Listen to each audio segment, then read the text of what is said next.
বন্ধুরা এখন আপনাদেরকে দেখাবো হলো করল্লা ক্ষেত। দেখেন করল্লা কিন্তু ঝাপবিহীন করল্লা গাছ, হ্যাঁ, ঝাপ দেয় নাই, শুধু আপনার এটা পেঁয়াজের, এই পেঁয়াজের ইয়ার নিচে বিছিয়ে উপরে করল্লাটা ইয়া করতেছে। দেখেন এই যে কত সুন্দর করল্লা ধরছে, এই যে করল্লা সাইজে বড় হয়, কিন্তু এর কার্যকরী ক্ষমতা ওই উষ্ণতায় যা যা আছে করল্লায় তাইতেই আছে। করল্লা বেশি বেশি খাবেন। আমরা যারা অ্যাকচুয়ালি আমাদের তো এখন মানে আমরা ফাস্টফুড বিভিন্ন রকমের চাইনিজ খেতে অভ্যস্ত, বাট যে সমস্ত খাবারের উপকার বেশি ওই সমস্ত আমরা খাবার খাই না বা খেতে চাচ্ছি না।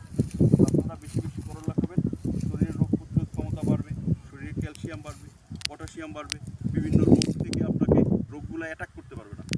হ্যাঁ, তো যাদের ডায়াবেটিক্স আছে তারা করল্লা বেশি বেশি খাবেন, কাঁচা করল্লা জুস করে খাবেন, ডায়াবেটিক্স থাকবে না, একদম থাকবে না। তো ঠিক আছে বন্ধুরা, দেখেন অনেক অনেক করল্লা আছে। এর আগেও আপনারা দেখাইছি করল্লা নিয়ে একটা প্রোগ্রাম দেখাইছি, তখন সেটা ফুল ছিল, মানে করল্লা আসছিল না। এখন দেখেন অনেক অনেক করল্লা।